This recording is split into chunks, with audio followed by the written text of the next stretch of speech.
Werewolf Part 2. The medical examiner, Cheo, woke up in a cold sweat. He never figured on running into a space vampire when he was looking for a place to hide out from the law with the biggest score of his life, 30 cubic meters of dark matter crystals. He needed time to think. He needed a plan. There was only one way to kill these things, he thought. If I could get this god onto my ship, I could kill it. The second my ship identified it as a threat, it would take immediate action and blast her with enough electricity to kill a bovine whale. As long as it is taking corporeal form in someone else and not in me. Because the second I lost consciousness, it would know everything I know. So it would never step on board. I need to go out for a run. I maybe grab a bite to eat. How did she track me down so fast? He snarled. The engines on my ship are barely cool. I bet it was that Aldoran tech that I absorbed in order to do that last heist. I bet she was shocked when she realized I wasn't an Aldoran. Man, I can't... I don't care how much I paid for it. The first thing I do when I get back on board my ship is flush that tech from my system. If I step foot on my ship, she'll know where my ship is and she'll no longer need to keep me alive. She doesn't have to do anything right now but sit back and wait. Because she can track me. She can give me as much rope as I need. When I tie her, she'll just reel me in. Eventually, I'll lead her straight back to my ship, and she'll have it all. My ship, my crystals, and her escape from this floating rock. Iridium was furious. That was no Aldoran, she screamed. Get me my ship. I want my ship. There was no answer. In fact, there had not been an answer from her home world or from Osmium in the 4 centuries that she has been trapped on this rock. The pleasure of court intrigue. Oh, how she missed the pleasures of the court. Next scene. Jane and Sally are the detectives on scene investigating a disappearance of a patient from a hospital. So they want us to believe that a young woman who is in a coma, that everyone believes was just moments away from death, who had the hospital's organ recovery unit gathered right outside her room, waiting to begin organ recovery, got up and disappeared from a 7th floor room with only one entrance plus a window?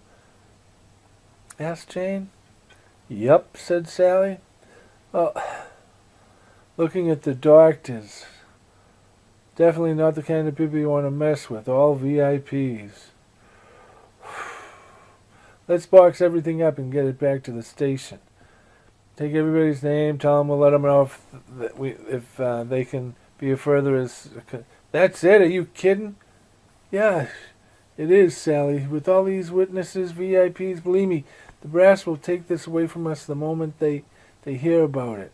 This hospital gives me the creeps. All this dealing with organs and shit, it's way above our pay grade. The next morning, Cheo discovered that he had a new assistant. I don't like being alone, she says. All right, but you'll need an MEID like mine, with your picture on it. What's your name? My name? My name is Eagle Cloud. Good, said Cheo as he took his MEID and put it into the mini-freeze and said to no one in particular, an MEID like mine with the picture Eagle Cloud on it. And a second later he took his back out and then he took one out for Eagle Cloud, but before giving it to her he stressed, if you kill or you feed, Just make sure you don't do it around here, for my safety, all right? All right, she said. How did you get here, he asked. Well, when gods go to war, gods die. So we have others go to war for us. And well, I don't like to lose. So I may have weighed in on the results of some little war, meaningless war on some nowhere planet, and for that I have been exiled to this floating rock, denied the pleasures of court, punished for an eternity. Okay, sister, okay, I get it, he snarled, but she wasn't really talking to him anymore, so she continued on and on. Oh, Simeon, I will keep this up for an eternity, do you hear me? I know you do. Please forgive me. I want to come home. How can you do this to me? I love you. Iridium recovered after a good cry and looked around, and Cheo was gone. So she asked herself, what did he call himself? A werewolf? No, that wasn't it. It was something else, an Osinian. But she was unfamiliar with the race. He looked like he was one step above insect, she scoffed to herself. His ship would not have the capability I need. No, without an Eldoran ship powered by dark matter crystals, it would take me 1,000,000 years to reach home. How would I feed? What would happen to me? Out there alone. I don't like being alone. Why does he appear to be an Eldoran, and yet he clearly is not one? Strange. I need to watch this one very closely indeed. Over the next several days, Iridium spent a lifetime with Cheo, and decided that she liked this non-Eldoran, although for the life of her she could not think why. So she chalked it up to curiosity. The days... Wait a minute. The day is over, he snarled at her. You have to leave. What? I sleep at my desk. You need to sleep somewhere else. What is sleep? Oh, brother, he says, this is going to be a long night. During the night, Eagle Cloud was standing over Cheo, and she could tell that he was having bad dreams. So she held her hand over the back of his head. Stanayu. What?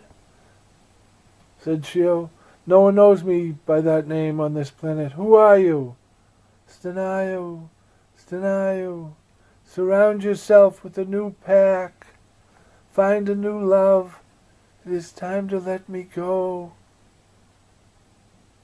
Watasha? He woke up in a start. Watasha! Next